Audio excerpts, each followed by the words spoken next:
So what do I think of your clips? And you're probably referring to the clips that you wore at prom, right? Well, I think your clips at prom made you look a little bit like this.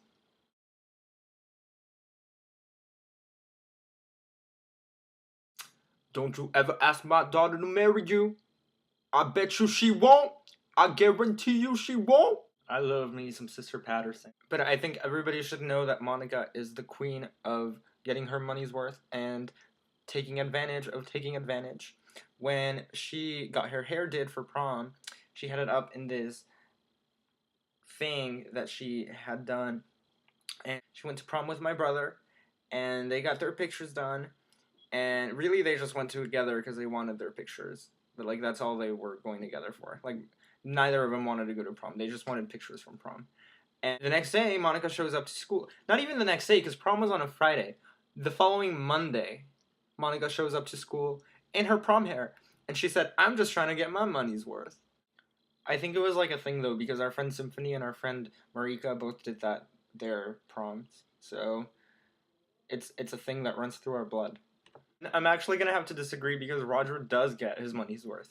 In fact, he's another taker of advantage, of taking advantage. All the houses in Victorville are foreclosed, right? Like every single one. You drive down the street and it's like foreclosed, foreclosed, foreclosed, foreclosed, foreclosed. And Rogers decided, well, I'm bored, so I'm gonna buy a house.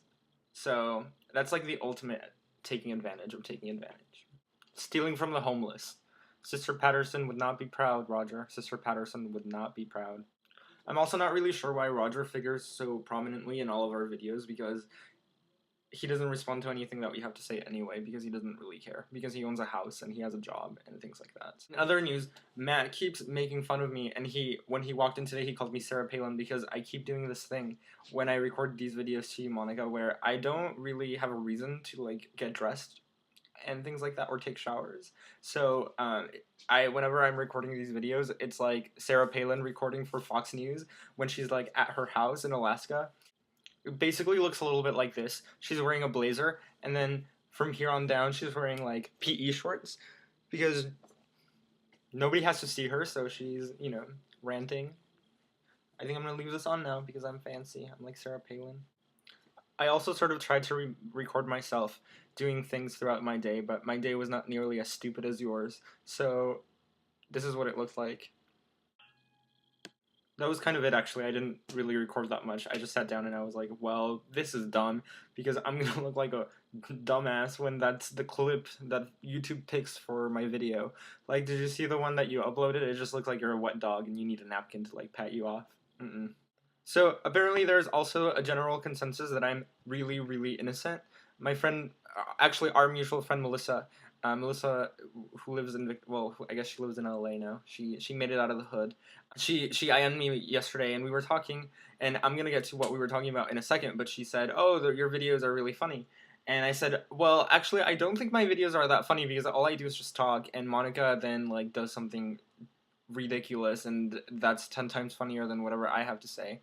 Which, like I said at the beginning, my intent isn't even to be funny because I'm not even gonna try. And she said, "Oh, don't worry, you'll get better." And I said, "Yeah, that's not what you're supposed to say, Melissa. Because why? Like, you're a fan, you like me." But yeah, what Melissa said is she was really concerned. She said, "I've never heard you cuss." So first of all, that's not true because I cuss all the time, and second of all, yeah, I don't really cuss that much, actually. You asked if I had been drunk, and really, define drunk. Is that like my mom gave me a margarita in Vegas once? Does that count? There was this one time at school when um, this girl who was handicapped. She's in a wheelchair. Is that a politically correct term? Handicapable, handicapable. So this friend of mine, she was she was being carried up and down the stairs, and this group of drunk guys like dropped her. Like they just said. And there was this other time at school when we were all waiting outside to get into this party that we were going to, and you know that thing that Kathy Griffin says when she's like, "Girl, down."